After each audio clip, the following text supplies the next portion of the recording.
Amém. Às vezes pequenas coisas causam grande problema. Meu dedinho é torto, tá vendo? Eu passo tantas horas com o mouse na mão, com a mesma posição, que o meu dedinho ficou torto, assim, inflamado, sem fim.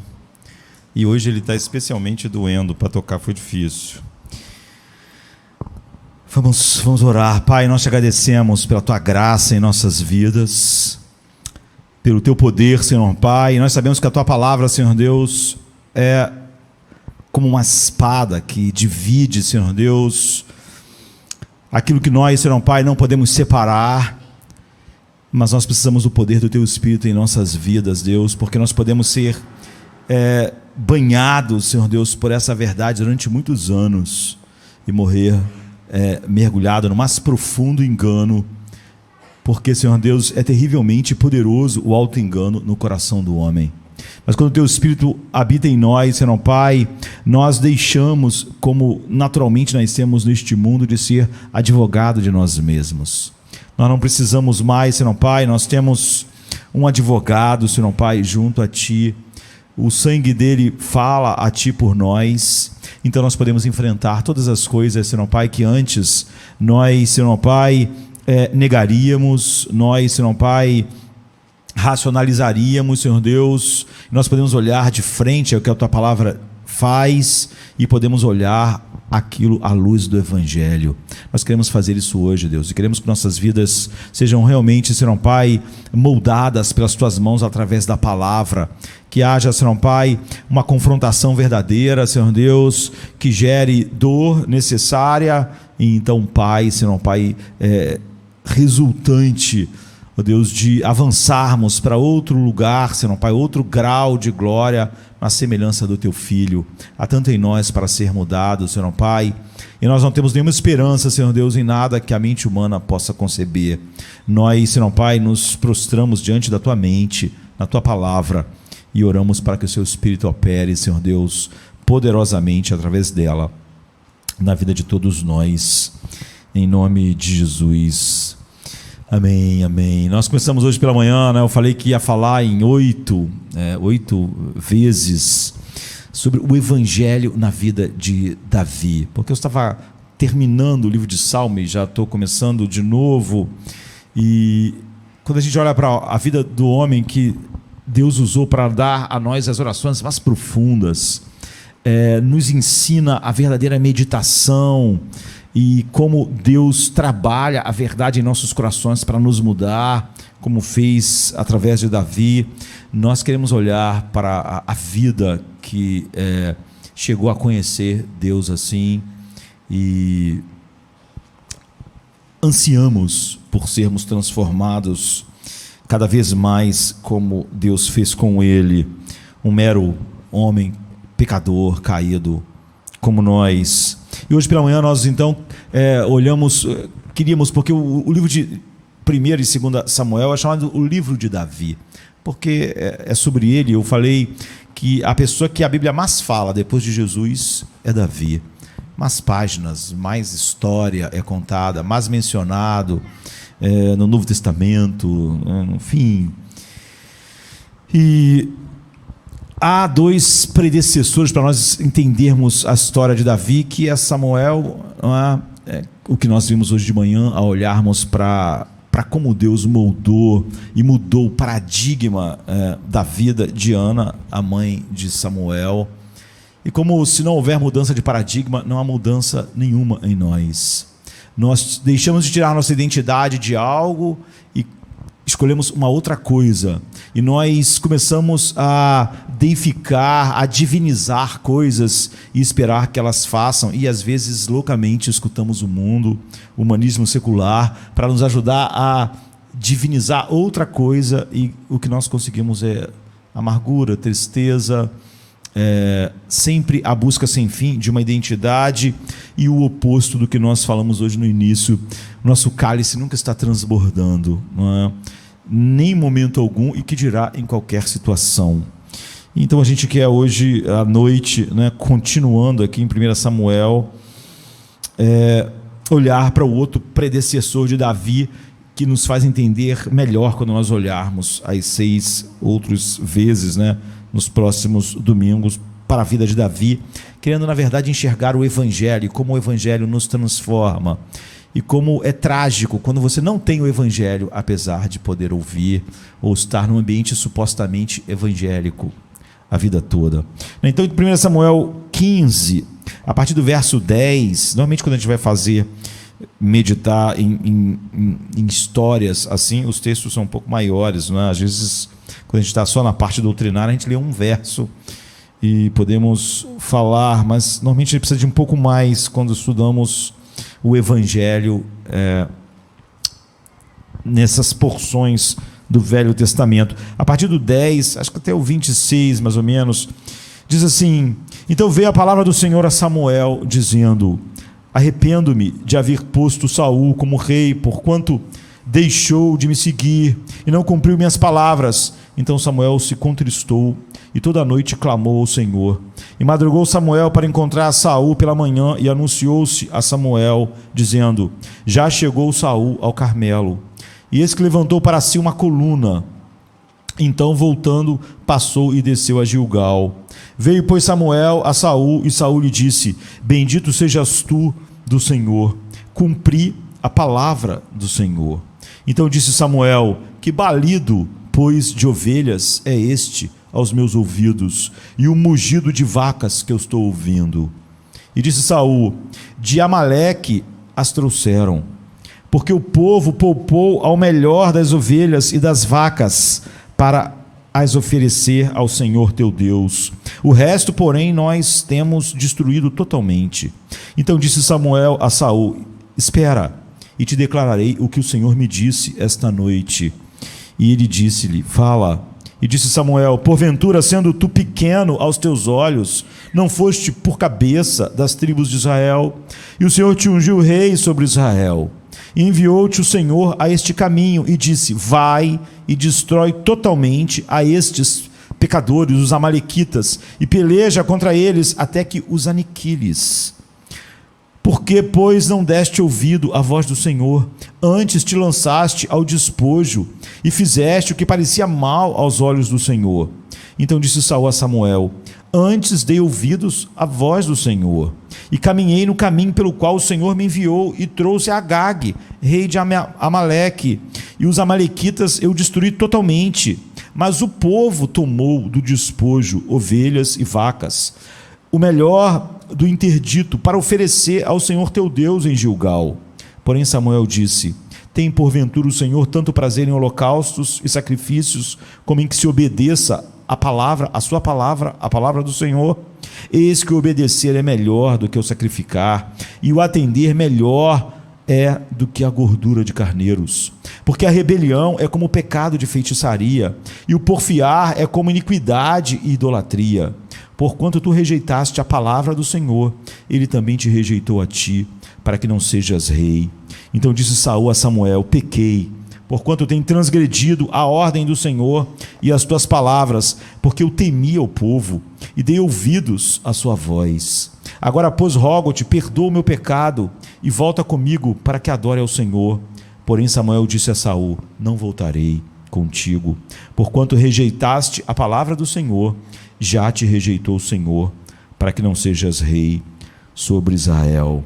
Essa é uma passagem grave, né? Uma passagem sóbria, né? Nós sentimos o peso, nós sentimos a coragem de Samuel. Não é qualquer coisa você dizer para um rei. Hoje as pessoas têm dificuldade de testemunhar para um amigo, não é? Porque alguém pode fazer uma cara feia.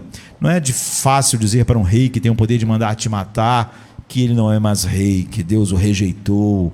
Nós sabemos quão apegado a isso Saul se tornou, e há algo então de sobra aqui. Nós estamos olhando para a vida de Davi, mas é importante olharmos aquilo que o precedeu, para entendermos plenamente como a sua vida é moldada pelo Evangelho, e como nossas vidas devem ser moldadas pelo Evangelho, e como é difícil enxergar o Evangelho, mesmo quando nós estamos expostos à verdadeira pregação do Evangelho, que dirá em nossos dias que pouco do Evangelho é pregado. Então a gente chegou aqui num texto que realmente nos leva a abordar uma questão que eu diria das mais urgentes e mais importantes para a nossa vida. E toca esse texto numa pergunta, numa premissa básica: o que há de errado com o ser humano? Você pode escutar vozes exatamente do ser humano sobre o que há de errado no ser humano e nunca você vai chegar a nada, porque o próprio ser humano é a raiz do problema. Portanto, o ser humano não pode ser a fonte da solução e nem sequer da explicação. O ser humano é um enigma para si mesmo. Então, o que há de errado? Alguns anos atrás, um filósofo da San Francisco State University, Jacob Needleman, ele ainda está vivo, ele está com 87 anos agora, não é? Se formou em Harvard, Yale, Freiburg, e foi professor dessas grandes universidades, e ele escreveu um livro. Ele escreveu um livro chamado Por que não somos bons? É um homem secular, mas em vez de estar numa negação completa, não é? Enquanto muitos cristãos ainda acreditam que o homem é bom, você vai ver um homem secular, um filósofo secular, escrevendo um livro robusto, e o nome do livro é esse: Por que não somos bons? E ele meio que afundou sem deixar rastros. Ele no livro diz para nós, ele diz que os teóricos sociais estão, como ele, escrevendo livros sobre como devemos viver. Ele diz que os terapeutas estão escrevendo livros sobre como devemos viver. Ele diz que os políticos estão fazendo discursos de como nós devemos viver. Que ele mesmo, ou a classe dele, dos filósofos, estão dizendo como devemos viver, e nós então, como sociedade, estamos estabelecendo leis sobre como devemos viver, mas o problema real é que, embora tudo isso seja... haja essa quantidade enorme de pessoas em várias áreas diferentes do saber, do pensamento, dizendo como devemos viver, ele diz: nenhum de nós que estamos falando sobre isso também sabemos ou estamos vivendo uma vida que seja boa. E a questão principal, ele diz, é que nós não sabemos como devemos viver. Nós sabemos como devemos viver.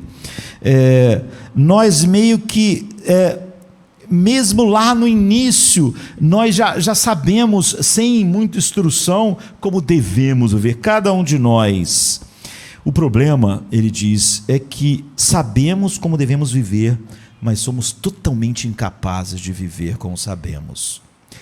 Isso é chocante, não é? Você vê um filósofo secular falar assim: nós sabemos como temos que viver, mas somos totalmente incapazes de viver. Porque tem cristãos que acreditam que o homem pode realmente exercer o seu livre-arbítrio e viver como ele sabe que deve viver. Quando até ímpios sabem que o ser humano jamais vive como ele sabe que devia viver. E esse é o grande problema da raça humana, não é? Nós sabemos o que devemos fazer, mas não podemos fazer. Não podemos viver. Cada civilização, cada cultura tem um código moral e também cria um sistema de justiça criminal para acompanhar o código moral, não é? E cada civilização tem contínuas violações generalizadas do código que ela mesma, você vê, não Deus, que ela mesma diz: olha, uma boa sociedade devia viver assim. Todos basicamente sabem que aquilo é bom. Então o ponto do livro é que nós temos um problema, o ponto do livro do Jacob. E ele diz: nós não precisamos de más palestras, de más filósofos como eu, porque nós sabemos como devíamos estar vivendo. Ninguém está se destruindo no trabalho, se destruindo no lar, se destruindo na sociedade, porque não sabiam como deviam agir.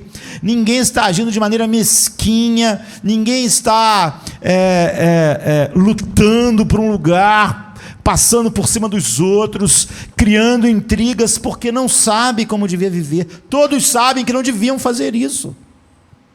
E todos estão prontos a condenar isso nos outros. Então ele diz, nós não precisamos de mais educação, porque se a questão fosse educação, eu aqui em Harvard e Yale, nós viveríamos uma vida maravilhosa. Mas não vivemos. Nós aqui, no alto da vida acadêmica, estamos pisando uns nos outros para ver quem chega mais alto. Não há nenhuma diferença. Só mudou a maneira com que nós lutamos. Muitas das vezes, como ele aponta, muitas pessoas em um mundo secular tendem a pensar, se você faz coisas ruins, é porque você foi, ele está dizendo, e ele é secular, né? É porque você foi socialmente privado, você foi oprimido, ou você é vítima da pobreza. Toda a ideologia que domina a cultura mainstream diz o tempo todo, né? A pessoa está assaltando, matando alguém porque ele foi oprimido, porque ele foi socialmente privado. Se ele tivesse recebido tudo, ele seria maravilhoso. Nós chegaremos à conclusão de que Salomão seria o homem mais santo do mundo. Mas você viu como Salomão viveu. Você chegaria à conclusão de que alguém que recebe tudo, todas as honras, como faraós, como imperadores romanos, não é? Que Calígula seria um homem maravilhoso. Ele diz, você veria nos escalões mais altos, onde as pessoas recebem as honras, os recursos, pessoas maravilhosas, mas elas não são. E ele diz, muitos tendem a simplificar, dizendo, olha, se você faz coisas ruins, é porque você foi socialmente privado, foi oprimido, vítima da pobreza. E há uns anos atrás, por exemplo, saiu um artigo, quando estava no auge lá, o ISIS, né? E um artigo no New York Times, dizendo que, fazendo uma pergunta que levava jovens, rapazes, moças, na Europa, nos Estados Unidos, a irem para o Oriente Médio e se juntarem ao ISIS, não é? Ao Estado Islâmico, fazendo aquelas barbaridades para degolar pessoas, fazer atentados terroristas.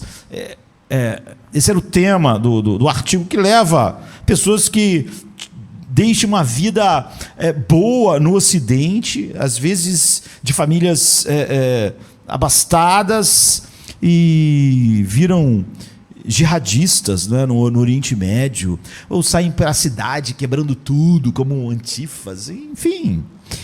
A certa altura, a pessoa que escreveu o artigo pergunta a alguns especialistas, é porque essas pessoas foram oprimidas, né, e são socialmente alienadas, então elas vão lá para atacar, elas se juntam ao ISIS, elas vão degolar infiéis?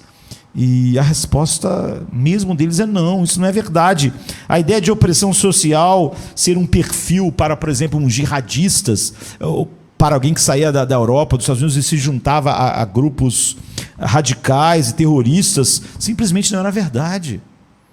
Eram pessoas que não tinham experimentado nenhuma dessas coisas. Nós realmente, ele diz, não sabemos. É assim que o artigo acaba. Porque, embora haja uma vida que essas pessoas tinham privilegiada, que elas agiram dessa forma. Mas ele traz um insight que depois a gente quer olhar melhor. Mas esse é o nosso problema, não é? Por que nós fazemos as coisas terríveis que fazemos? Porque os seres humanos, certamente não é porque eles não sabem que eles, sabe? Ninguém mata outro ser humano por causa de um celular, porque foi oprimido, então ele não sabe mais o que é certo e o que não é, e acha que realmente o que ele está fazendo tem alguma coisa boa naquilo. Então, basicamente, todos nós sabemos como viver. como o livro dizia, no alto, no topo da carreira acadêmica, as pessoas estão fazendo as mesmas coisas horríveis que as pessoas estão fazendo lá embaixo. E nós sabemos como viver, mas não somos capazes. E há uma resposta nesse texto. Não é a única resposta, já que há algo, o mal no ser humano, ele é mais do que algo simples, não é?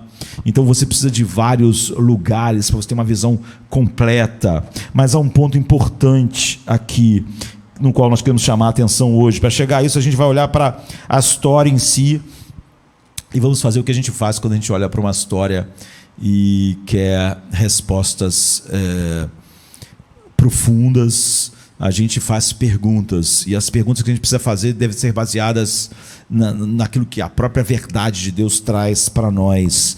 Nós estamos olhando para Saul aqui, nós devemos perguntar como ele falhou. Mas não só como ele falhou, mas por que Saul falhou?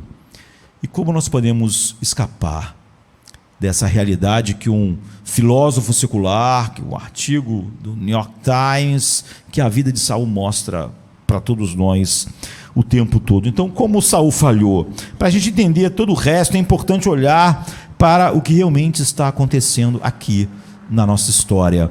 Saul é o primeiro rei de Israel. Ele recebeu uma ordem do Senhor, uma ordem clara, como você e como eu, não é?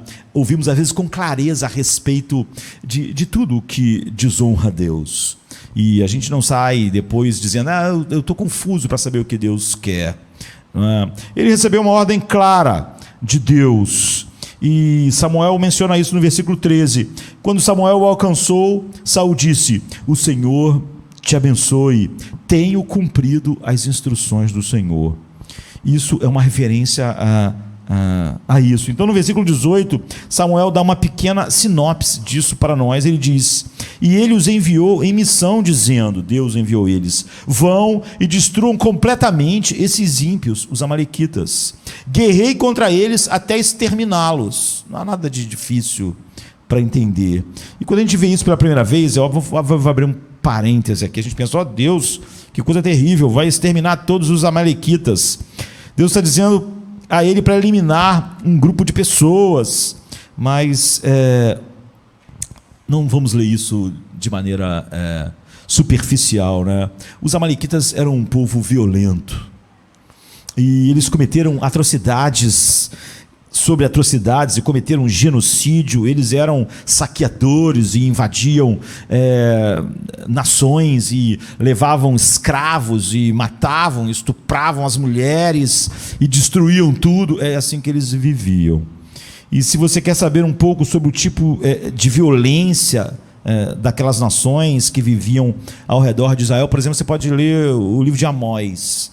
No capítulo 1 e 2, veja como eles travavam guerras, como eles faziam atrocidades, como eles cometiam genocídio, e eles eram violentos. Então, como você então para um grupo como os amalequitas? Só pessoas tolas, fora de contato com a realidade, acham realmente que você para, como a gente mencionou, o ISIS, ou qualquer maldade, simplesmente dando livros para as pessoas, ou distribuindo abraços. Essas pessoas não vivem no mundo real quando interessa a elas, não é?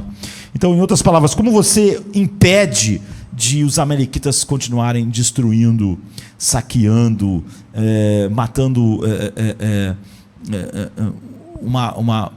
uma cultura inteira e fazendo escravos? Como você os impede?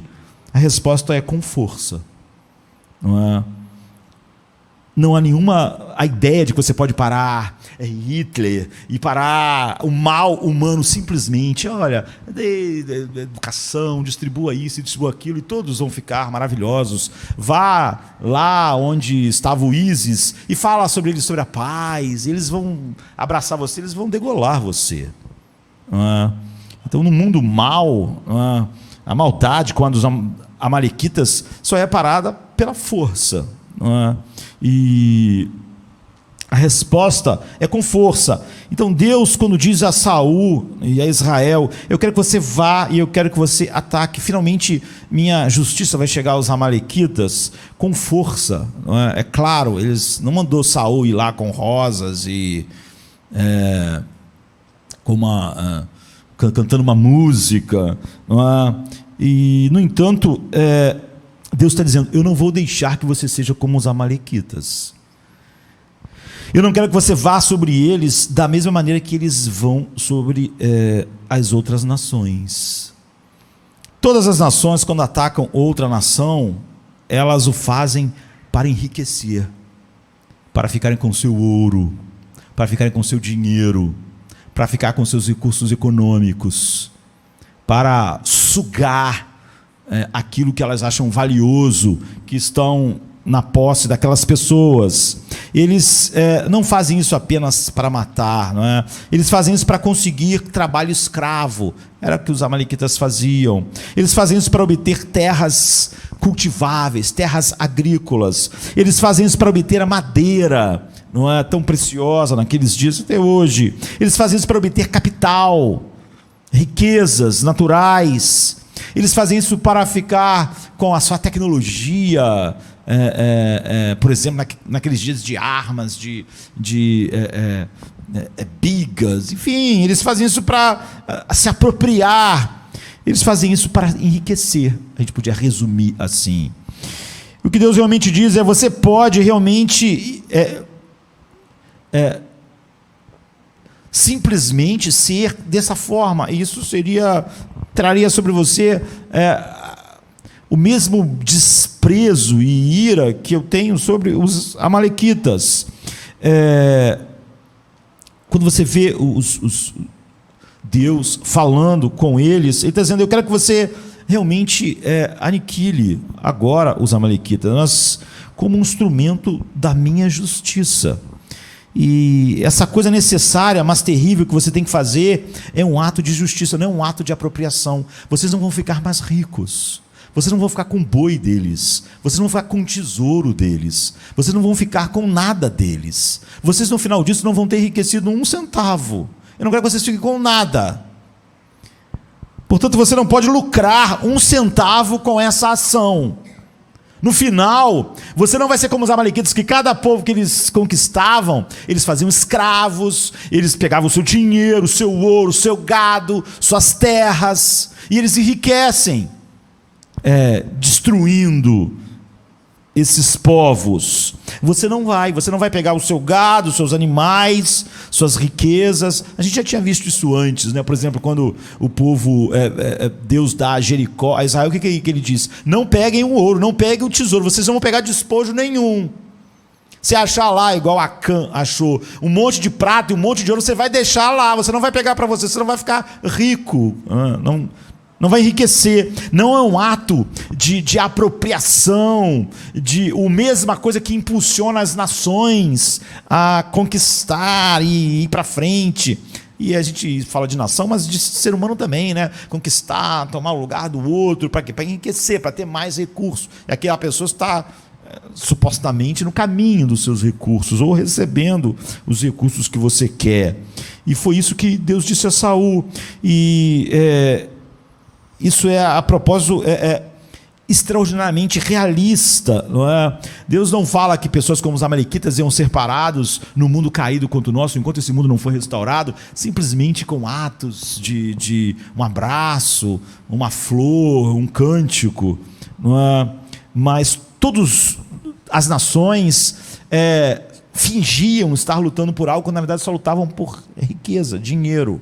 Quando a gente pode também fingir que está querendo avançar na vida para viver mais para a glória de Deus, quando na verdade não é, só porque nós achamos que queremos mais recursos. Então, todas as nações sempre dizem que quando vão à guerra estão indo por um motivo justo, e na maioria das vezes você vai ver o que na história? Estavam querendo alguma coisa, não é, que pertencia a outra nação. Então Deus sabe disso e diz a Saul: isso deve ser um ato de justiça. E isso é suposto ser um ato de verdade e justiça. Você não deve lucrar um centavo aqui. Mas é claro que o que o Saul faz é realmente adotar os valores dos amalequitas. Ele fez a mesma coisa que os amalequitas. Ele quis ficar com o gado, ele quis ficar com o ouro, ele quis ficar com o despojo. Ele não estava sendo em nada diferente do que os amalequitas foram. E ele é enviado para ferir, mas ele leva Agag como prisioneiro, que é um troféu, né, do seu poder. As pessoas levavam todos os reis para a sua corte. Olha quantos reis aqui são meus prisioneiros, são escravos aqui. E a gente vai voltar à razão pelo qual ele faz isso. No versículo 9, que a gente não leu, diz: mas Saul e o exército pouparam Agag e o melhor das ovelhas e do gado, e os bezerros, e os cordeiros gordos, tudo o que tinha valor. Tudo que era valioso, eles guardaram. Eles levaram tudo o que era valioso, então ele adotou o modo de todas as pessoas. A razão por aqui, por exemplo, aquele filósofo está perguntando, porque nós sabemos o que é certo, mas fazemos o que não conseguimos viver naqueles padrões. Então Saul falou completamente em ser o rei de Israel, que devia ser completamente diferente de todas as nações, porque era o povo de Deus. E em fazer diferente, em fazer de Israel uma luz para as nações. Quando o mundo olhasse para Israel fazendo o que Saul fez, ia pensar: eles são os amalequitas. O que eles fazem? Eles invadem os amalequitas invadiam todo mundo para ficar com ouro, para ficar rico, para ter escravos, e agora Israel faz o quê? Israel faz a mesma coisa. Não há nenhuma diferença. Agora que Israel estava com um exército forte, eles foram lá e fizeram a mesma coisa que os amalequitas. O que impulsiona eles, como alguém poderia dizer no nosso mundo, o que impulsiona a quem diz amar a Cristo, a trabalhar, a viver, é a mesma coisa que impulsiona todo mundo. É só dinheiro, é só as coisas que impulsionam cada ser humano. Não tem nada de diferente. Então, como resultado, Deus enviou Samuel para dizer a Saul que ele foi rejeitado. Foi assim que Saul falhou, não é? É assim que nós falhamos. Quando nós podemos disfarçar as razões pelas quais a gente faz as coisas, mas nossas motivações não são nem um pouco diferentes do mundo. Quando, na verdade, todos nós, individualmente, somos colocados naquele trabalho, naquela repartição pública, naquele banco, naquele hospital, fomos colocados lá para ser luz. Participamos de intriga, queremos subir, queremos passar à frente. Podemos fingir, igual Samuel, que estamos fazendo isso para glorificarmos a Deus, vivermos uma vida para Ele, mas somos desmascarados. Em todos os setores, como nós estávamos vendo Jacob, o filósofo, falando, lá no topo da vida acadêmica em Yale, em Harvard, as pessoas estão se matando para ficar nos melhores lugares. Ele diz: nós escrevemos livros para as pessoas como elas devem viver, não é? E é assim que é quando uma igreja age como uma empresa, não é? Enfim, quando você age como todo mundo, não basta nós falarmos que estamos falando coisas para Deus, como Saul estava dizendo. Ele não estava, outra coisa estava impulsionando ele. E essa coisa não era diferente daquilo que impulsionava os amalequitas. Então a questão é: por que Saul falhou miseravelmente aqui? E é aí que nós temos que realmente procurar, porque seria fácil nós simplesmente ficarmos aqui olhando para Saul e vendo o quão inadequado ele era. Então, nós precisamos fazer uma profunda reflexão. E nós vamos sempre enxergar, como hoje pela manhã, que nós precisamos tremendamente do Evangelho de uma maneira clara em cada parte da nossa vida. E é interessante que esse texto basicamente diz que a gente viu nações quando iam à guerra, e hoje estão simplesmente querendo algo de outro à custa da violência, na maior parte das vezes. Isso é interessante, mas não é sobre isso que o texto é. Esse não é exatamente o que Deus quer colocar como o alvo principal a nos ensinar, porque senão a gente sentaria aqui e começaríamos a falar das nações, dos outros, e faríamos o que o filósofo fez. A gente fica escrevendo livros sobre como todo mundo devia viver, mas nós não vivemos como sabemos que devíamos viver. E o objetivo desse texto, então, é fazer você pensar em você. é fazer eu pensar em mim mesmo, não é? Sempre. E a questão é, o que foi que levou Saul até aquele ponto? Saul começou como um homem modesto. Você gosta de Saul quando você conhece Saul. Quando a história, outro dia Mateus pregou sobre Saul, não é? Ser ungido rei. Quando você olha para Saul inicialmente, tudo nele é agradável, ele é um homem modesto, ele começou como um homem humilde. Se você vai para Samuel, 1 Samuel 8, 9 e 10, Samuel é enviado para dizer a Saul que Deus o ungirá rei, para ser o primeiro rei de Israel. E em 1 Samuel 10, Samuel reúne todo o povo e ele vai ungir Saul rei. Acontece um monte de histórias interessantes, mas Saul é tão modesto, tímido, assustado, que ele se escondeu no meio das bagagens. Sabe que você ficava no meio das malas, debaixo de tudo, para ninguém te achar? Então, é isso que ele fez. E eles têm que mandar pessoas para irem buscar ele, tirar ele debaixo das... Sai daí, você está escondido. Venha para cá. E você vê um garoto, não é? um jovem, extremamente sem querer, aqui fugindo, se escondendo. E como é que ele chegou a ser quem você conhece no fim da história? Como aquele homem tímido, modesto, humilde, chegou ao ponto onde ele está essencialmente cometendo atrocidades. Não é? Como a gente sabe, por exemplo, ele caça Davi por mais de 10 anos, como um perdiz no deserto.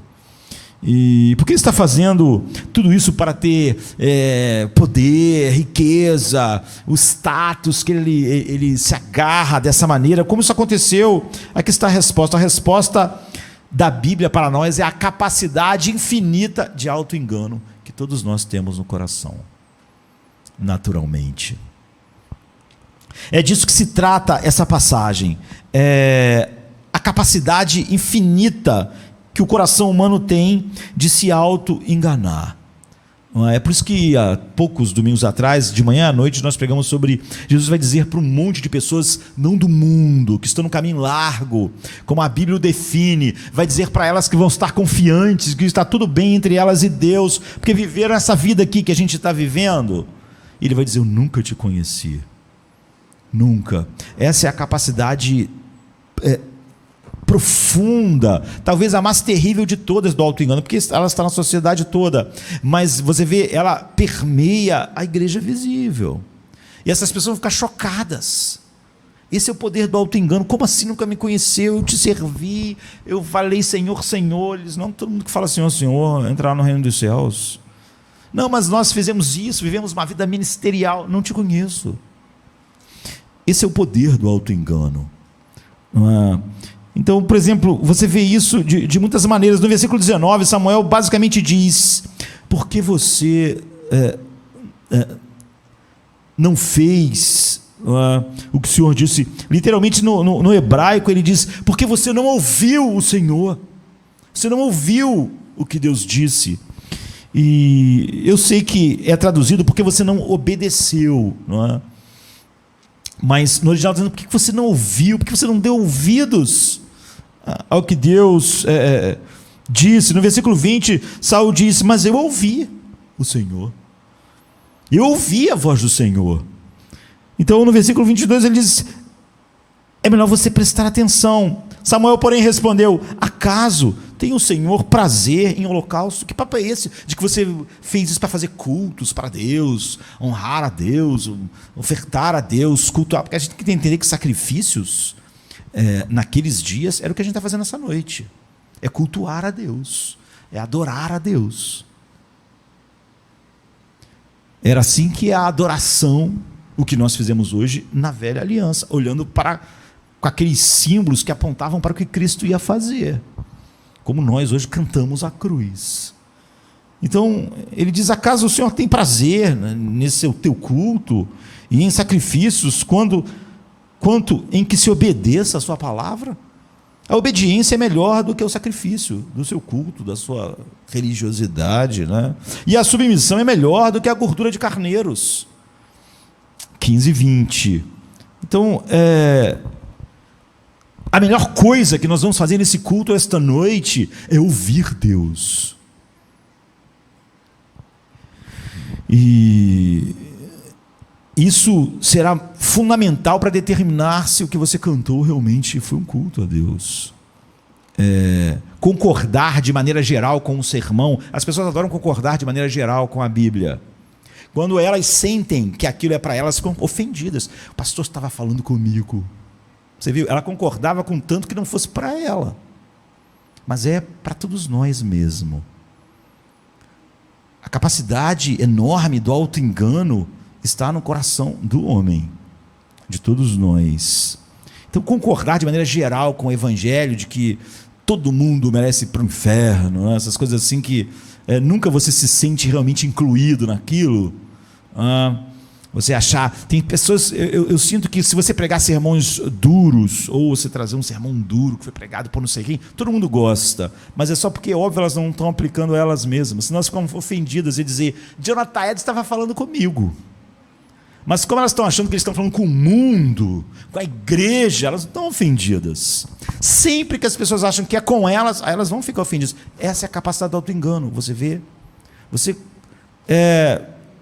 Você se auto-isenta da necessidade de ouvir o que Deus está falando. Basicamente aqui está o que Saul está dizendo. Samuel diz: você não ouviu. Saul diz: mas eu escutei, eu ouvi. Saul diz: não, você escutou, mas você não ouviu Deus. Você não prestou atenção. Você está fazendo as coisas do seu jeito. A propósito, todos os pais de adolescentes sabem exatamente o que a gente está falando, né? Porque o auto-engano é a nossa capacidade de saber algo em um nível e nos impedir de saber daquilo em outro nível. Então, vocês podem saber que a inveja é errada num nível, mas na sua vida você começa a racionalizar. Naquele nível, você parece que perde a capacidade de entender o que a inveja é. Então, o auto-engano é a capacidade de saber algo em um nível, mas saber em outro nível, não saber em outro nível, porque nós não queremos naquele nível saber aquilo. Nós queremos saber sobre a inveja de maneira geral, mas no nível pessoal eu não quero. Então o auto-engano não é a pior coisa que você pode fazer. A pior coisa na sua vida que você faz não é o auto-engano, mas a razão pela qual você faz as piores coisas é o auto-engano. A razão pela qual você faz as piores coisas é o auto-engano. O auto-engano não é a razão principal pela qual alguém faz, mas como aquela pessoa tem o auto-engano de achar que ela foi oprimida pela sociedade, não sei o quê, então ela é capaz de fazer coisas terríveis. Então, apesar do auto-engano não ser a pior coisa que eu faço, ele sempre é o que me dá a capacidade de fazer as piores coisas. Então eu estou fazendo aquilo contra aquela pessoa, no trabalho, nos lugares onde eu vivo, na igreja, porque o auto-engano fez o trabalho antes. Eu estou achando que eu estou certo. Como funciona? Bem, algumas ideias. Deixe me dar 4 exemplos. Eu vou até mencionar um que eu mencionei pregando sobre um salmo que também aponta para essa realidade. Eu estava contando que alguém estava dizendo certa vez que quando ele casou, ele fazia muitas viagens longas de carro, e sempre que ele fazia essas viagens longas de carro, a esposa dele, com bastante regularidade, quando eles estavam começando, pegando a estrada, às vezes falava assim: eu estou ouvindo um barulho estranho no motor do carro. E ele sempre dizia: não estou ouvindo não, esse barulho é normal. Então esse é o nível de auto-engano, né? É óbvio que ele estava ouvindo o mesmo barulho que a esposa dele, mas ele dizia: não estou ouvindo esse barulho é normal, não há nada de errado com esse barulho. E ela dizia: não é melhor encostar e ver que barulho é esse, que pode dar problema na viagem. E ele disse que ele sempre dizia: não há nada de errado com o carro. E então ele disse que ele aumentava o som, né? Dava um som mais alto e ia embora. E ele diz: olha, os carros sempre fazem esse som, esse barulho. Você que não entende muito, você não presta muita atenção. porque ele não queria que tivesse nada errado com o carro. Ele ia ter que parar, ia ter que... podia até achar um problema, ia ter que ficar horas, talvez não pudessem viajar naquele dia, ia ser frustrante, tinha se preparado para viajar, ele não queria que tivesse problema nenhum, porque se tivesse problema ia estragar como ele gostaria que as coisas fossem. E ele sabia, quando a esposa falava com ele, que havia algo de errado num nível, mas num outro nível ele não queria saber, não é? Até que o carro quebrava e aí havia todo o problema, não é? O que ele não queria era lidar com aquilo.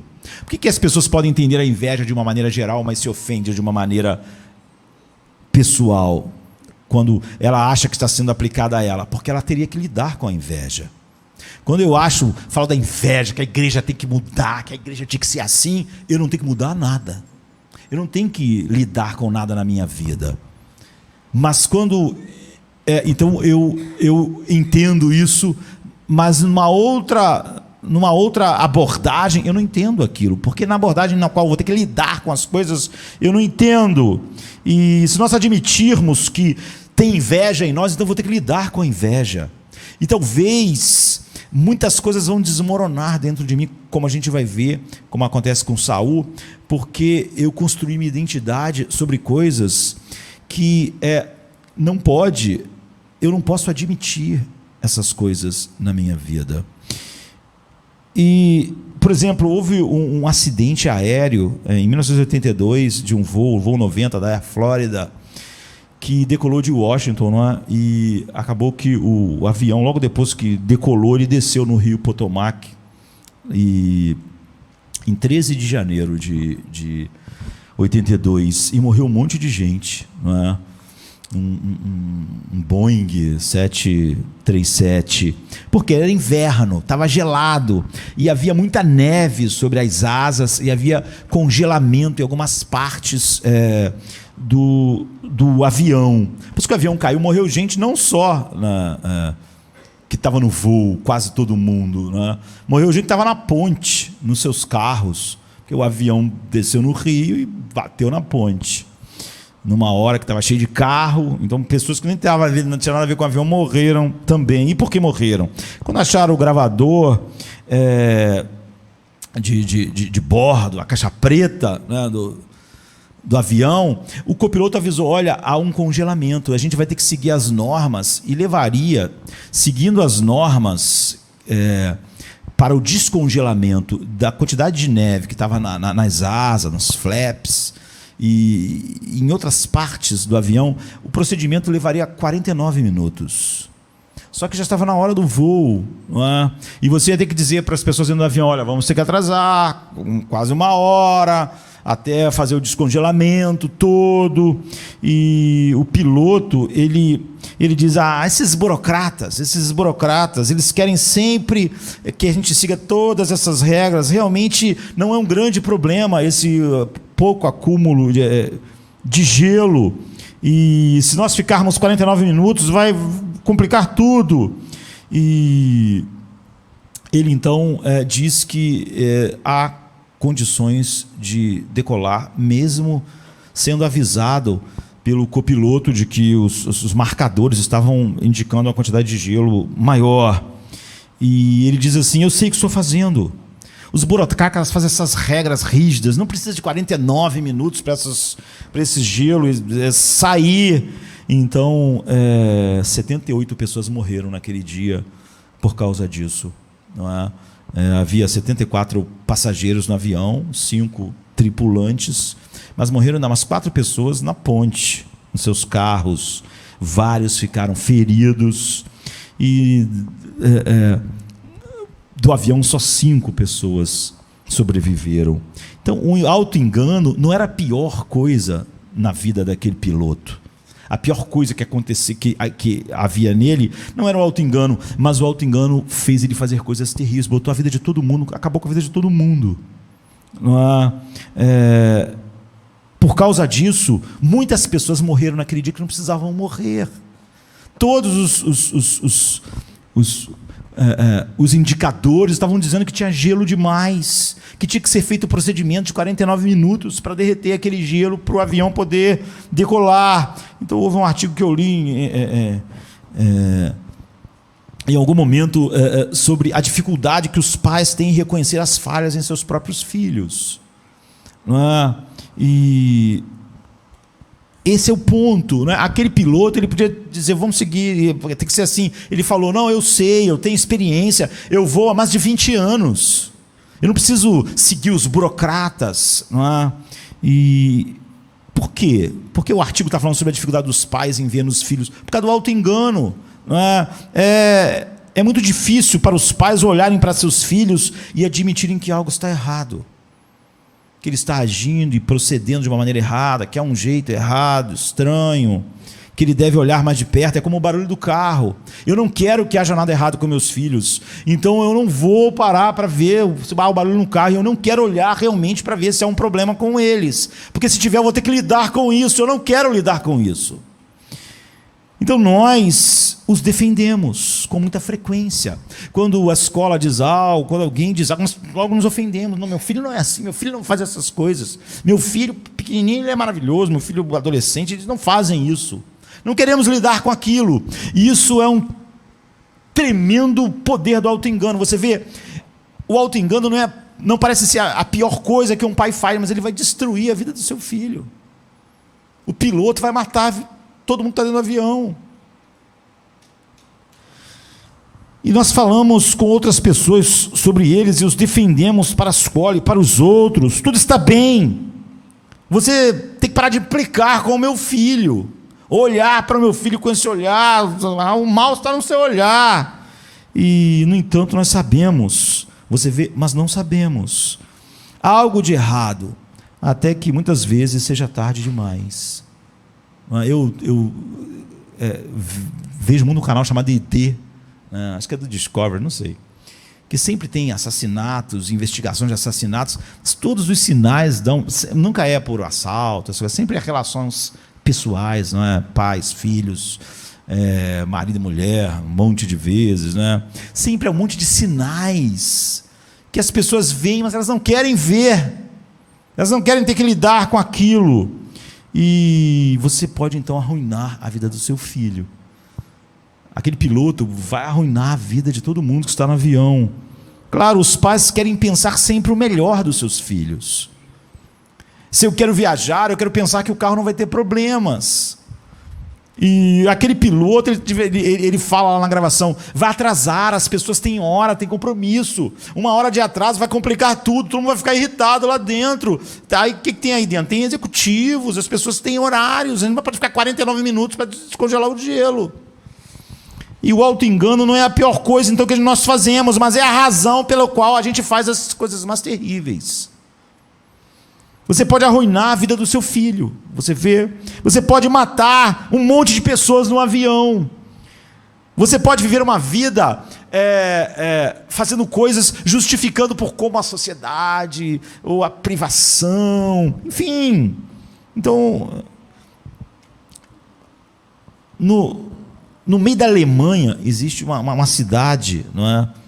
Ohrdruf, que foi o local dos piores... um dos piores acontecimentos do genocídio que aconteceu na Segunda Guerra Mundial. E Ohrdruf, perto de uma cidade chamada Gotha, era um campo de concentração, na verdade é um subcampo do complexo do campo de concentração de Buchenwald, que é um dos piores, né, um dos mais terríveis.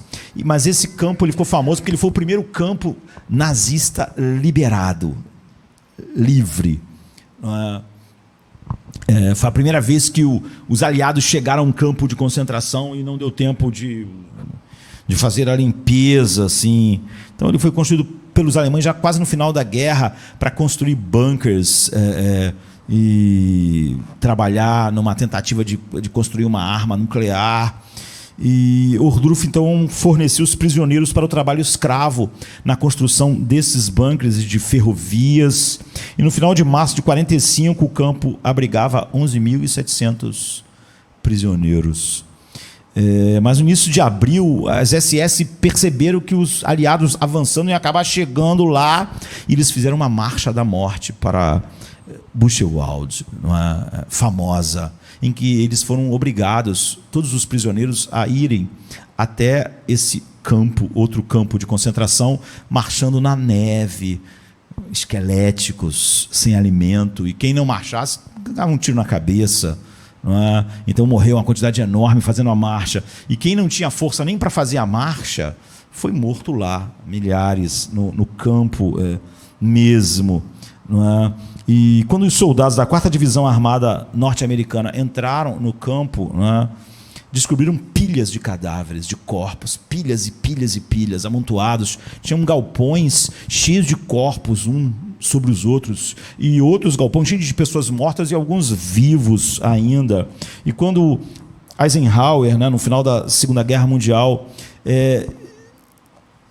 recebeu a notícia, ele não acreditou. E depois ele se tornou presidente americano, mas ele foi o comandante em chefe geral, dos aliados em toda a guerra na Europa. E o general George Patton, que é um dos mais importantes generais da Segunda Guerra Mundial, ou seja, um homem até que morreu logo depois, morreu naquele período, morreu em 45 mesmo. Ele é um dos caras mais durões que você podia imaginar na história. Ele comandou a invasão na África, na Normandia. Então, você já viu o resgate do soldado Ryan, você viu como foi o desembarque da Normandia, a violência, a quantidade de morte, horrível. Então, ele comandou tudo aquilo. Mas quando George Patton, ele chega, ele nasceu em 1885, morreu em 45. Ou seja, morreu no ano mesmo que a guerra acabou. E ele escreveu um diário depois, e ele disse que em alguns lugares desse campo ele não conseguia entrar, ele passava mal, ele vomitava. Ou seja, um homem que tinha participado de grandes guerras, grandes campanhas, no meio da peleja, que enfrentou tudo aquilo, naquele lugar, ele não conseguiu. E Eisenhower, que era o chefe geral, que depois foi o 34º presidente americano, ele foi o chefe supremo das forças aliadas, ele foi para lá porque era inacreditável. As pessoas tentaram esconder os mortos, tentaram queimar milhares de corpos, não deu, então ficou ainda aquela coisa mais horrível ainda. E ele foi então a Gotha, que é a cidade próxima, pegou aquelas pessoas e falou: vocês vão ter que enterrar aquelas pessoas, a população. Vocês não sabiam o que estava acontecendo? E ele então chama o prefeito e a mulher do prefeito da cidade e faz eles também participar. Vocês vão ter que enfrentar aquela realidade, vocês vão ter que enterrar aquelas pessoas, vocês vão ter que ver e tocar e sentir o cheiro do horror que foi. Como vocês puderam ver anos ao lado disso? Vocês não sabiam? E, por exemplo, o prefeito e a prefeita disseram, a esposa do prefeito disseram: não, nós não sabíamos. Claro que eles sabiam, viam os trens chegando com pessoas. Todo mundo sabia o que estava acontecendo. Mas você vê, num nível você sabe, no outro nível você não quer lidar com aquilo. Então você vai fingir que não sabe. E você pode ler sobre essas histórias sem fim na internet, documentário, e eles dois, depois que participaram de ter que enterrar os corpos e sabendo todas as coisas, eles se enforcaram. O prefeito e a sua esposa, eles deixaram lá uma carta dizendo: nós não sabíamos, mas sabíamos. Ou seja, o prefeito estava vivendo uma vida ali, se ele sabe daqui, ele tem que lidar com aquilo, ele cria já um monte de problemas. Então, eu sabia, mas num nível nós sabíamos, mas no outro nível nós não sabíamos. Então, uma das principais mensagens da Bíblia, mais importante, é que todos os seres humanos são assim. Portanto, a ira de Deus, Paulo diz em Romanos 1, é revelada do céu contra a impiedade e a injustiça dos homens que suprimem a verdade. Todos os homens sabem como deviam viver, que há um Deus, todos os homens sabem, mas suprimem isso, como aquele prefeito de Gota suprimiu. Ele podia dormir porque num nível, ele fingia que não estava acontecendo aquilo com os judeus ali tão perto deles. Eles mandavam alimentos, participavam de longe, mas eles não queriam ver, porque se eles vissem, eles teriam que lidar. A Bíblia diz que todo ser humano está fazendo isso. Portanto, a ira de Deus é revelada do céu contra toda a impiedade e injustiça dos homens que suprimem a verdade pela injustiça. Pois o que de Deus se pode conhecer é manifesto entre eles, porque Deus lhe manifestou. Pois desde a criação do mundo, os atributos invisíveis de Deus e seu eterno poder e a natureza, ou seja, isso é uma revelação ao coração do homem, tem sido visto claramente, sendo compreendido por meio das coisas criadas, de forma que tais homens são indesculpáveis, porque tendo conhecido a Deus, não o glorificaram como Deus, nem lhes renderam graças, mas os seus pensamentos se tornaram fúteis, e os seus corações insensatos se tornaram escuridão. Esse é o poder da autonegação. Você vê na sua mais profunda realidade declarada sobre todos os homens. Dizendo-se sábios, tornaram-se loucos e trocaram a glória de Deus imortal pela criação. Romanos 1, de 18 em diante. Nós sabemos e ainda assim retemos esse conhecimento de Deus de tal maneira que nós não tenhamos que lidar com isso.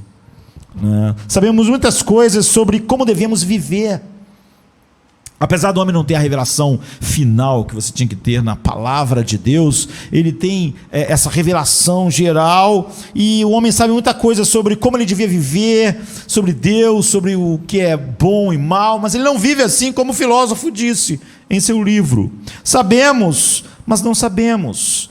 Há um trecho no filme Questão de Honra, de Jack Nicholson, Tom Cruise e Demi Moore, um filme de 92, excelente filme, de tribunal, assim, mas é militar, que tem uma hora que Jack Nicholson diz para Tom Cruise assim: você não consegue lidar com a verdade. E é isso. O que está acontecendo aqui? Saul não pode se enxergar como ele realmente é. Ninguém pode, a não ser pelo Evangelho. Grande parte de nós não podemos, porque na verdade nós falamos sobre o Evangelho, mas o Evangelho nos dá a capacidade de olhar para nós. É a única coisa que faz a gente poder olhar para nós na feiura que há em nós, sem que o auto-engano opere, uma negação. E se nós não podemos fazer isso, não há nenhum Evangelho agindo em nossas vidas. Nós temos horror da autodecepção. Nós construímos uma identidade e uma autoestima que não pode lidar com essas coisas. Como Jack Nicholson disse para Tom Cruise: você não pode lidar com a verdade. Você vê, o prefeito, ele vivia numa autoenegação de Gota. Ele não pôde lidar com a realidade, ele se enforcou. Ele não se enforcou antes.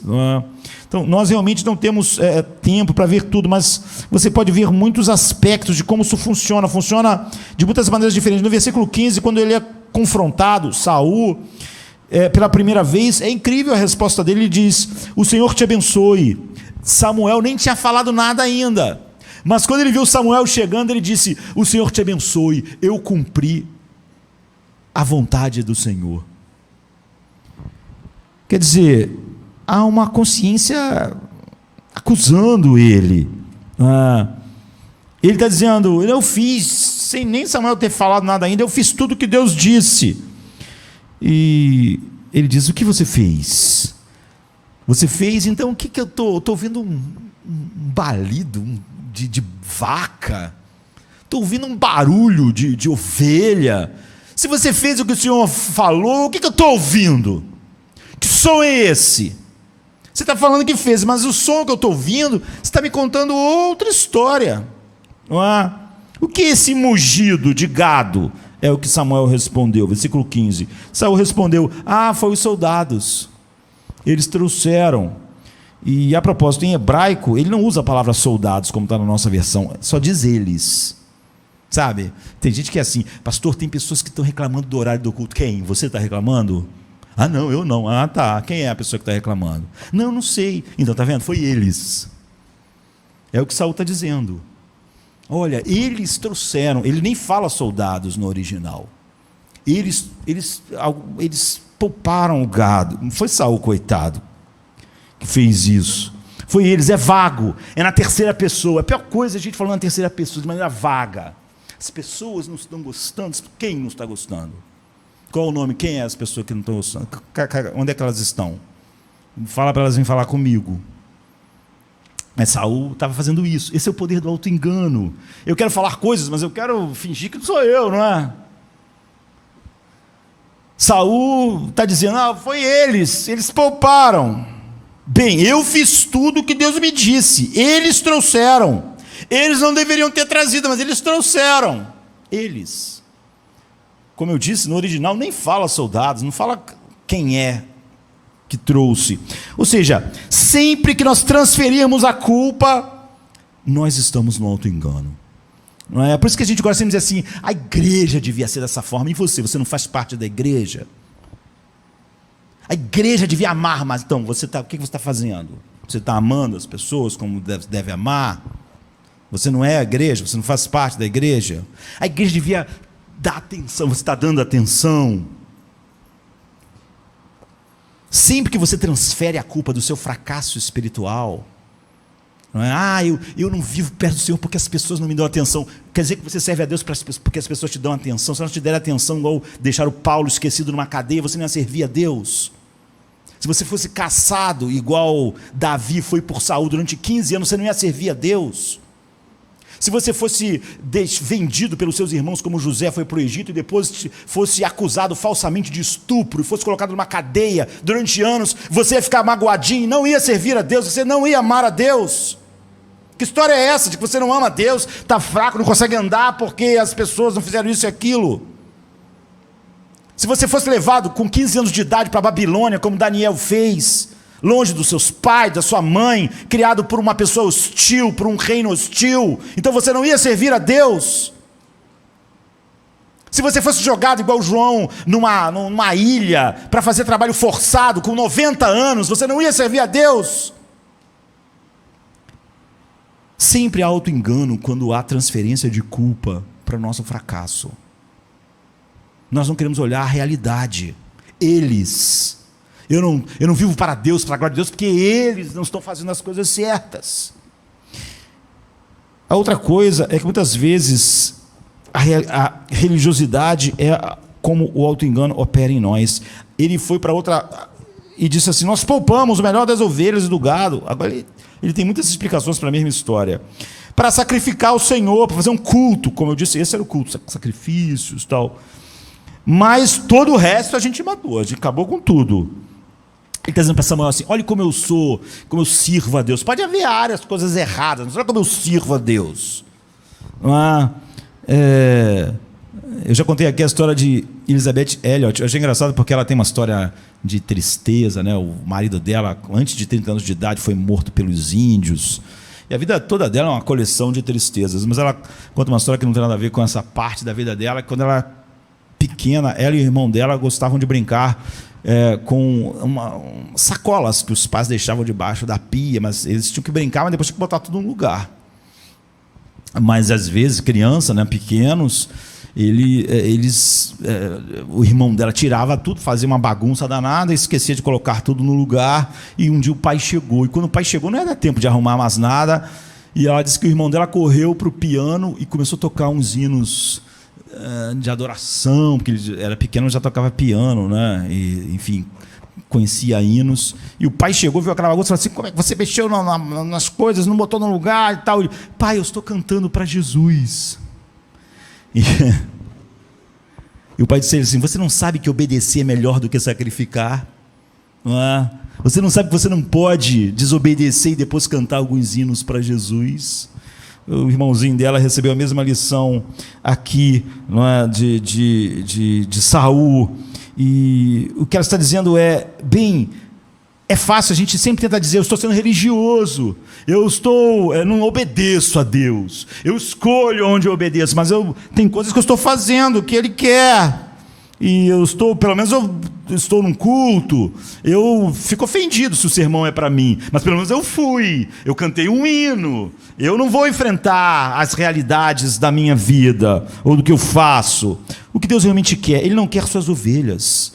É o que Samuel está dizendo para Saul, está dizendo para nós. Deus não quer suas ovelhas, não quer o seu dinheiro, não quer o seu culto, não quer suas músicas, Ele quer você. Se Ele tiver você, então o seu cântico, seu dinheiro, todas essas coisas vão ser consagradas a Ele. Mas se Ele não tiver você, Ele não quer nada de você. Não quer nada. Ele não quer algum gado, algum dinheiro, Ele quer você. E se Ele não tem você, nada mais é culto a Deus. Só é culto a Deus se Ele tem você. Como a gente acabou de cantar o hino, o último que nós cantamos, penúltimo, um vivo sacrifício.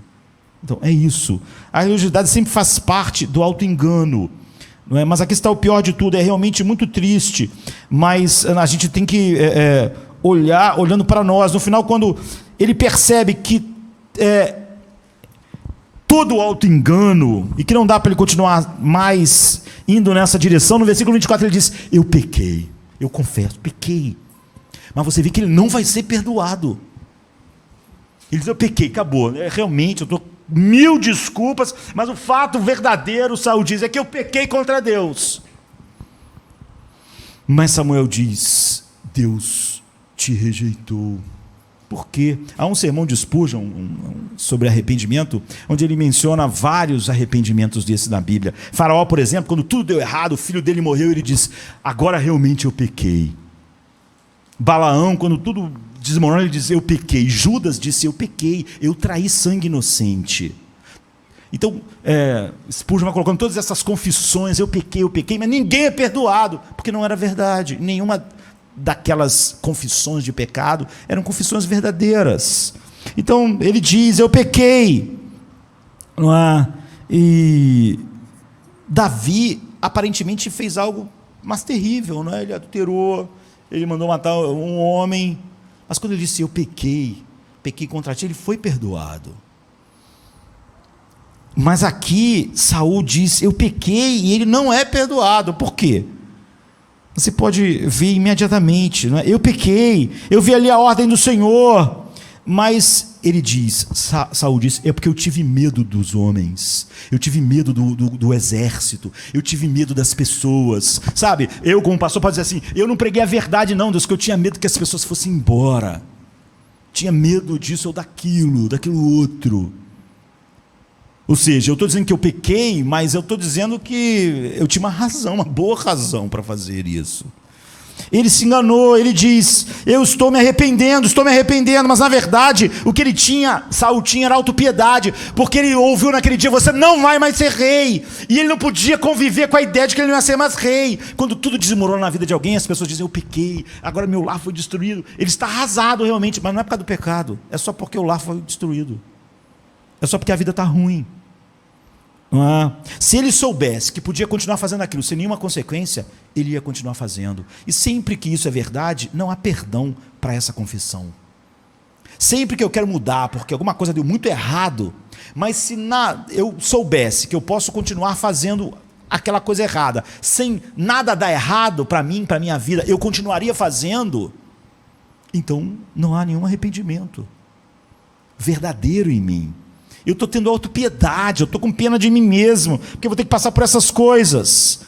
Ele está arrependido de ter sido pego, das desculpas deles não servirem para Deus. Se você tirasse as consequências, Saul continuaria sendo a mesma pessoa. Ele não estava arrependido. Faraó, quando disse: eu pequei, porque o filho dele tinha morrido. Judas está ali dizendo: eu pequei, traí sangue inocente, mas porque ele viu para onde as coisas foram e estava se sentindo muito mal. Mas nenhuma dessas confissões era verdadeira. Ele está se auto-enganando. Ele está dizendo: eu sinto muito, eu estou realmente arrependido, olhe para mim quando eu estou chateado. Muitas vezes as pessoas dizem: olha como a minha vida está capada, eu estou horrível, olhe para mim. Mas isso é só autopiedade. As pessoas então se machucam, se batem e acham que elas podem disciplinar elas mesmas. Eu me odeio, né? Essas coisas assim. Então, autopiedade. Se pudesse fazer sem consequências, eu ia continuar fazendo. que você está se arrependendo? O que você quer dizer quando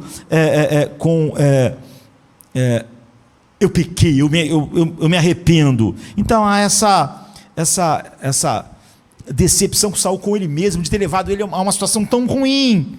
Saul, no minuto em que vê as consequências, ele age assim que as consequências passassem, ele voltaria a ser quem ele era. Você vê quão egocêntrico Samuel está dizendo para ele: você nunca lida com nada, você continua no auto-engano. Não é? E Gary Leon Ridgway, enquanto eu estava meditando, minha televisão estava ligada e estava passando um documentário sobre Green River Killer, né? Um dos maiores assassinos em série dos Estados Unidos. Ele foi condenado por 48 assassinatos, mas na verdade ele cometeu 70 homicídios. E quando eu estava vendo ali, enquanto eu estava preparando o sermão, estava passando lá, de vez em quando eu dava uma olhada, ele parecia chorando, falando sobre a sua infância, mas foi depois que ele foi pego. Ele só confessou, pegaram ele por alguns assassinatos, mas ele confessou todos só para não ser morto. Só para pegar perpétua e não... Mas aí ele conta os problemas da infância, a mamãe, ele tem 1000 justificativas, mas ele chora, ele está se odiando, porque ele foi pego. Ele queria continuar matando mulheres indefinidamente, matou 70. Ele foi preso, ele nunca se entregou, não aconteceu nada disso. E você via... Se você olhasse, você acha que ali tem alguém que está se arrependendo. Não é? Então, como nós podemos escapar disso para irmos para casa? Bem, é melhor a gente descobrir qual é o cerne disso e o que todas essas formas de auto-engano, como elas agem em nós. No versículo 12 diz assim: de manhã cedo Samuel se levantou e foi ao encontro de Saul, mas lhe disseram: Saul foi para o Carmelo. Lá ele erigiu um monumento à sua própria honra. E virou e desceu para Gilgal. Você vê, nós falamos que queremos fazer coisas para Deus, mas levantamos monumentos à nossa própria honra. Ele disse que obedeceu a Deus, mas depois que ele já tinha conquistado tudo, pegou os amalequitas, ficou com o ouro todo, fez o seu... Ele levantou um monumento para ele mesmo, para a sua honra, não é? O coração do coração disso, então, está aqui, não é? No versículo 17. Embora Samuel disse para ele: você fosse pequeno aos seus próprios olhos, você se tornou chefe das tribos de Israel. O Senhor te ungiu rei sobre Israel. Aí está, você era pequeno aos seus próprios olhos, e Deus te fez rei. Você era pequeno, você não era qualificado. Deus te fez grande, mas agora você está tentando ser grande. É o que a gente faz, a gente diz assim: foi a graça que me salvou, mas daqui a pouco nós estamos tentando fazer algo para nos tornarmos algo que não é mais a graça, mas é isso, é o que está acontecendo aqui. Você está tentando criar um monumento. Essa é a razão pela qual ele fez essa declaração fascinante em seu oráculo, não é? Dizendo que a arrogância é como a idolatria.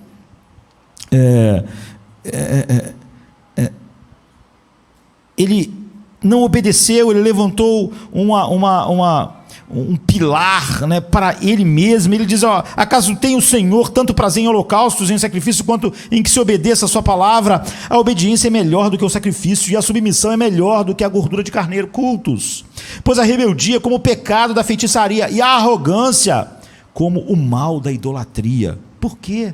Você está fazendo um monumento em toda arrogância contra Deus, um monumento a si mesmo. Você fez de você mesmo a razão, não é? Você está cultuando você mesmo. E Deus te rejeitou como rei. Então aqui está o que temos. O que é isso? Por que a pessoa tinha dificuldade, aquela pessoa, de admitir que o carro estava com um barulho? Em outras épocas, na época do meu pai, qualquer homem, por exemplo, pararia o carro e diria: eu vou lá ver, levanta o capô, vou abrir o capô, mexeria lá.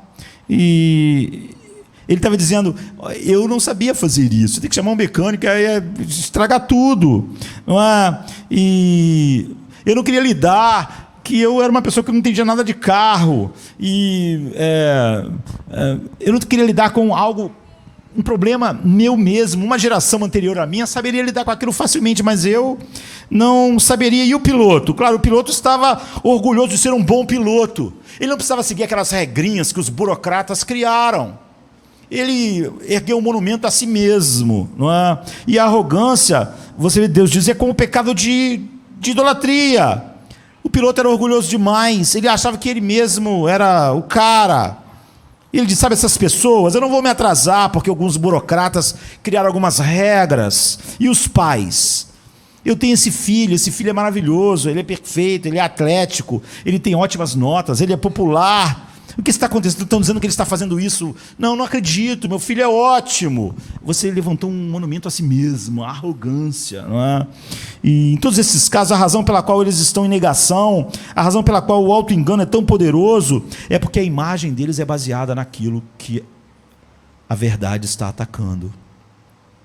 Se a tua autoimagem vem de você ser uma pessoa espiritual, se a palavra diz assim, você está com problema de inveja, você não pode admitir isso, porque isso vai acabar com aquilo que te dá a tua autoimagem, a tua suposta posição diante de Deus. Você não pode lidar com o pior em você, porque você depende de que você não seja desse modo. Aquele prefeito de Gotha não podia agir como se ele compactuasse com a morte de milhares, porque ele não era esse tipo de gente, ele pensava.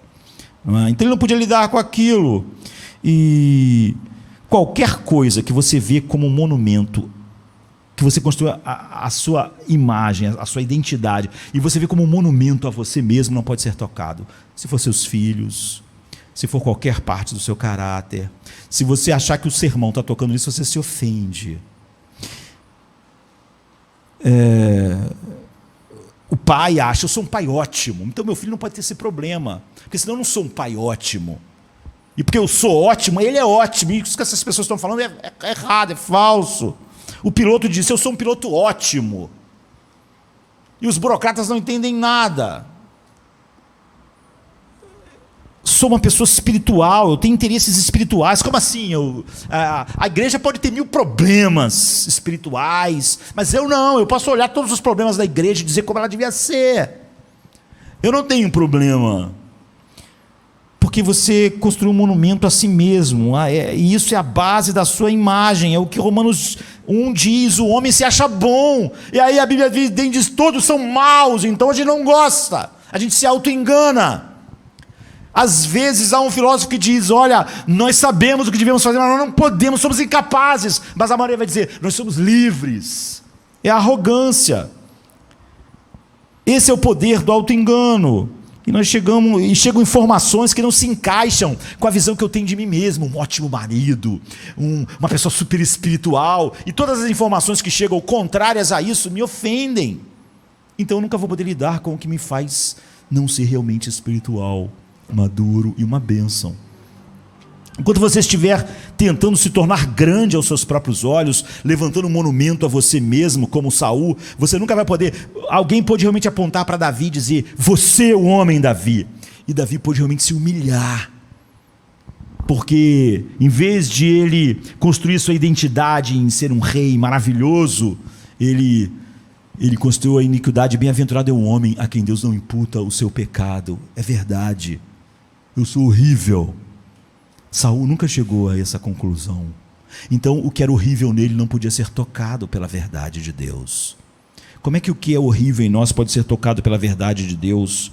Você não pode admitir que há algo de errado com seu filho se você coloca a sua identidade e seu senso de importância em quão bom pai você é. E isso vai fazer você nunca poder ser corrigido por Deus como pai. E você nunca ser uma bênção para os seus filhos. Você não pode admitir que é apenas falho, porque você construiu sua identidade sobre aquilo, e se aquilo cair, você vai cair também.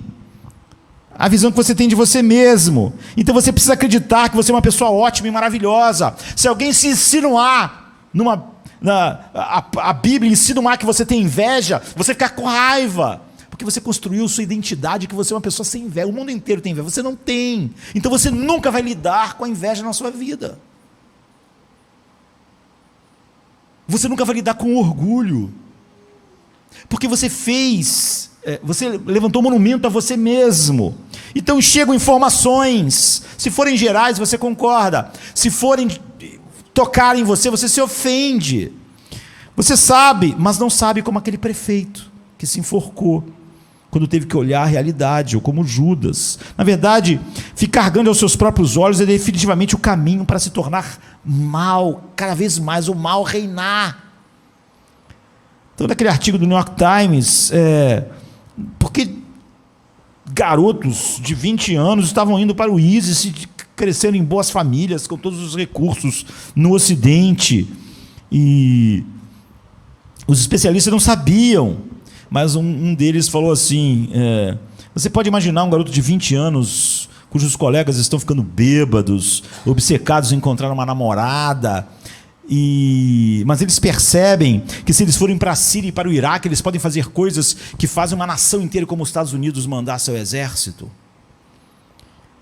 E se ele for para a Síria, se ele se envolver com aquilo, ele passa de uma segunda categoria para ser alguém que faz uma nação inteira ou o Ocidente inteiro reagir. Ele se sente o quê? Se sente importante. É exatamente isso que Saul está fazendo. Ele quer se sentir grande, ele quer se sentir importante, ele quer sentir que ele faz a diferença no mundo, na sociedade, na igreja, e isso faz ele causar toda espécie de males. O mundo percebe o que eu estou fazendo. Se você precisar se tornar grande aos seus próprios olhos, isso significa que automaticamente você constrói a sua autoimagem em algo que é o autoengano, que você pode levar você a fazer coisas terríveis, mas você sempre vai falar como Saul: eu obedeci a Deus completamente. Como assim, se eu estou ouvindo mugido de gado? Mas foi eles. Qual é a solução? Curiosamente, Samuel dá a solução a Saul, e é assim que a gente vai encerrar. Ele dá uma versão do Antigo Testamento, né? Porque ainda não tinha o Novo. Tudo que temos a fazer é mostrar, já que a gente vive do outro lado do Novo Testamento, né? E a gente pode ser breve para encerrar. No versículo 17 diz: embora você fosse pequeno aos seus próprios olhos, você não se tornou o rei de Israel, a cabeça das tribos. O Senhor não te ungiu rei. Em outras palavras, você não foi eleito por graça soberana do lado de cá dele. Lá ele tinha sido escolhido para ser um rei. Nós estamos num nível elevado do conhecimento da palavra de Deus. Você não era melhor do que os outros, você não era mais inteligente, você não era mais sábio porque você foi escolhido. Porque agora você quer construir a sua... Você foi escolhido porque você era o pior. Por que você tem dificuldade de lidar com a sua inveja? Se você acreditasse que você foi escolhido porque você foi o pior, você não teria. Se você acreditar no Evangelho, você não vai ter... O auto-engano perde o seu poder, porque você pode lidar com tudo em sua vida, porque você já deu o primeiro passo sabendo que era graça, que você não foi escolhido porque você não tinha inveja, ou porque você já era uma pessoa maravilhosa e Deus te escolheu. Deus te escolheu porque você era o pior, Ele te escolheu só por graça. Você não era pequeno.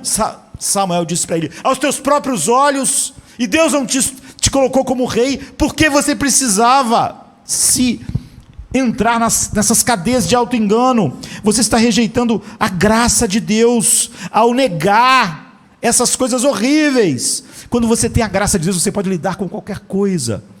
Quando diz você é o homem, você pode lidar com aquilo, porque você sabe que a sua identidade, a sua aceitação não vem do que você é, vem da graça, vem do amor soberano que te escolheu, sendo você pior.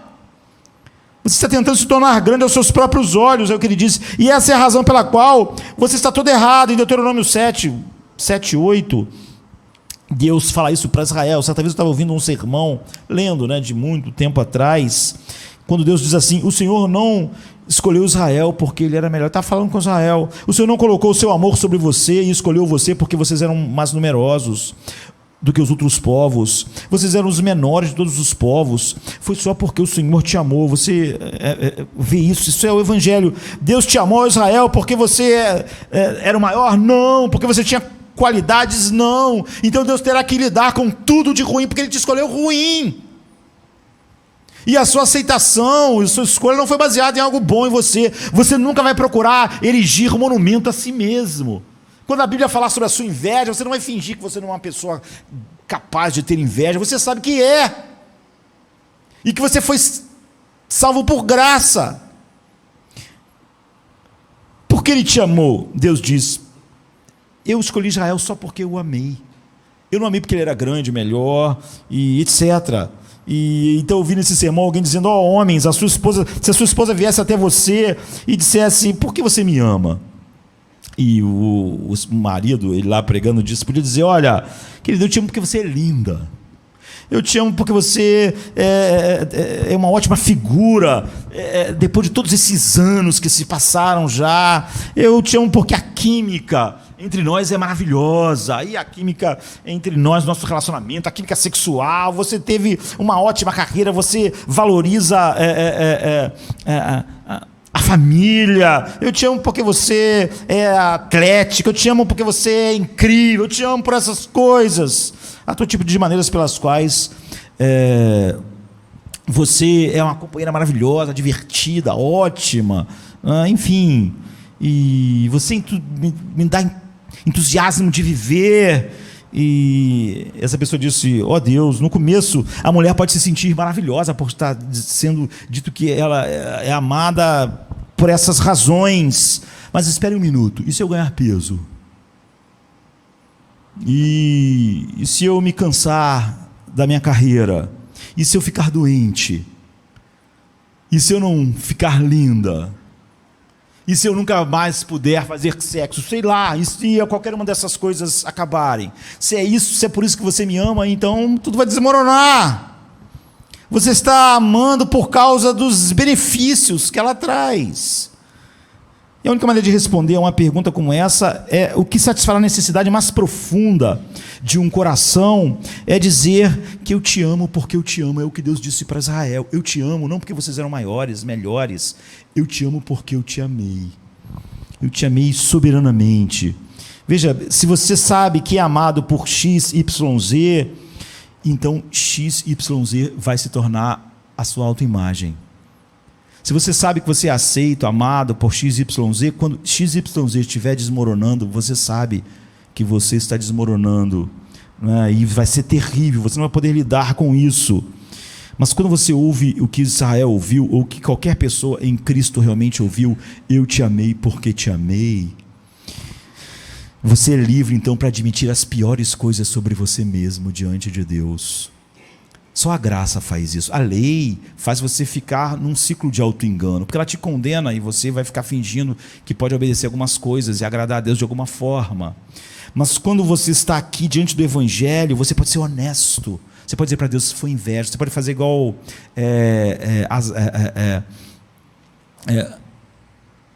Asaf diz lá no Salmo: eu tive inveja dos ímpios, do seu dinheiro, da sua riqueza, da sua saúde.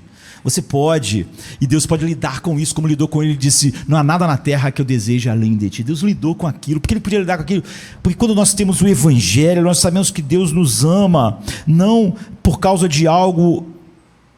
Então nós começamos a não construir a nossa autoimagem baseado em algo em nós. Quando a Bíblia vem e diz: isso é inveja, isso é orgulho, nós não precisamos fingir, nos auto-enganar. Nós podemos lidar com aquilo com o Evangelho. Então, um cônjuge precisava saber que era amado, independente se vai ficar bonito ou não, magro ou gordo. Senão ele vai construir a sua autoimagem na sua magreza, na sua em qualquer coisa que ele acha que é o que faz ele ser amado. E quando ele disse isso a Saul, isso era o melhor que Saul tinha e o melhor que Samuel poderia oferecer. Ele disse: você foi escolhido rei de Israel por nenhuma razão, então por que você está edificando uma coisa em si mesmo? Você não pode admitir. Você tinha que, sabendo que foi escolhido por graça, então a graça devia moldar a sua vida. E se a graça moldasse a sua vida, você podia admitir qualquer feiura em você, porque você não foi escolhido por causa da sua beleza, e você poder lidar com isso. Jesus Cristo faz o oposto. Ele é grande aos olhos de todos, né? Tudo foi criado por Ele, para Ele, tudo foi feito para a sua glória. Filipenses 2 diz que Ele se esvaziou, e há uma parte do musical Jesus Cristo Superstar que diz: então esse é Jesus. Pilatos está dizendo, né? Não me parece muito grande, parece muito pequeno, não parece um rei, parece um camponês. Então ele se esvaziou. Jesus Cristo perdeu tudo. Ele era o verdadeiro rei dos reis. Ele não leva pessoas prisioneiras, ele liberta pessoas. Ele é um rei que precisa, como os reis, como Saul e como Agag, Ele salva pessoas, Ele não tira a vida, Ele faz tudo isso por você. Então quando você diz: Pai, eu estou aqui só por causa de Cristo, você pode lidar com tudo que Deus aponta na sua vida. Isso é inveja. Olha os seus filhos, olha as motivações. Você não precisa de auto-engano. Você pode realmente estar diante de Deus, e a Bíblia nunca vai moldar quem não é conduzido pelo Evangelho, porque a pessoa que não é conduzida só pelo Evangelho, ela tem uma autoimagem baseada em alguma coisa boa nela, e quando a mensagem, o sermão, a verdade de Deus tocar naquilo, ela vai se ofender, porque a sua autoimagem não está baseada na graça, mas em algo bom nela. E se você tocar naquilo, então ela tem que defender aquilo. Você tem que dizer a si mesmo: aquele cara que não conseguia consertar o carro, eu não sou assim, não é? Eu não sou como o pai dela, que antigamente conseguia consertar carros, fazer as coisas. A minha autoimagem não precisa repousar sobre isso. O amor dela sobre mim não está baseado nisso. Você tem que tirar isso o tempo todo, em todos os momentos da tua vida. Hebreus 3,13 diz que para nós nos exortarmos uns aos outros diariamente, para que não sejamos endurecidos pelo engano do pecado. Há esse poder de auto-engano imenso. O pecado é enganoso, e a única maneira para isso, para lidar com isso, é se você tiver realmente ouvir continuamente, junto com os irmãos, a verdade de Deus, e isso, em vez de ser uma ofensa, ser uma bênção. Eu fui salvo pela graça de Deus. Agora Deus está dizendo que isso aqui é inveja, que isso aqui é orgulho, e nós vamos lidar com isso, porque eu já fui aceito em Cristo. Eu não estou levantando um monumento a como eu sou uma pessoa maravilhosa, e por isso Deus me escolheu, me chamou. Então eles podem falar, a Bíblia pode falar para você qualquer coisa, pode dizer para você qualquer coisa, você nunca vai estar ofendido, você nunca vai ter desculpas, você nunca vai ser como Saul, você escapa do auto-engano. Só o Evangelho faz isso. Você então pode realmente ir diante de Deus e não orar: obrigado porque eu não sou como a igreja dos nossos dias, que não tem compromisso. Você vai dizer: ser propício a mim, pecador. Bonhoeffer, né, nasceu em 1906, morreu em 1945, foi morto por Hitler, era um pastor. Ele diz assim, parafraseando: aquele que está sozinho com o seu pecado está totalmente sozinho, como os homens estão. Então ele está preso ao auto-engano. Os cristãos ainda podem ser deixados em solidão, porque embora tenham comunhão uns com os outros, como pessoas espirituais que eles acham, eles não têm comunhão como pecadores, e nós temos que ter comunhão uns com os outros como pecadores.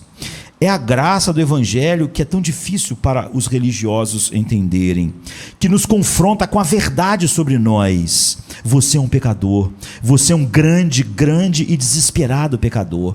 Agora venha como pecador. Se a Bíblia mostrou inveja no coração de Saul, orgulho, então venha com orgulho e com a inveja. Coloque isso diante de Deus, não esconda.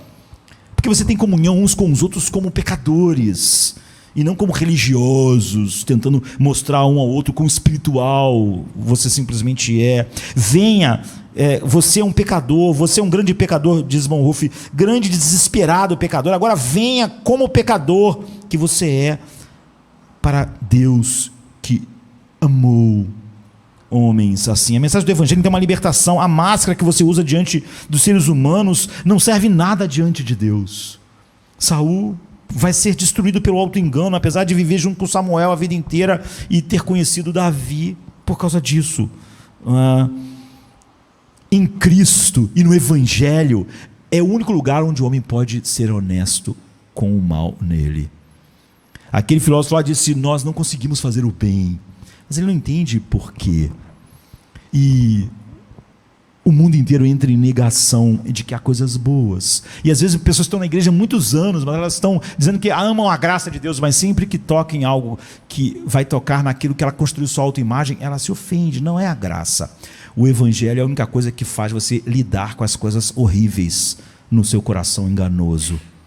E sempre que você não puder lidar com algo horrível no seu coração enganoso, com seus filhos, na sua vida, então você esqueceu a graça.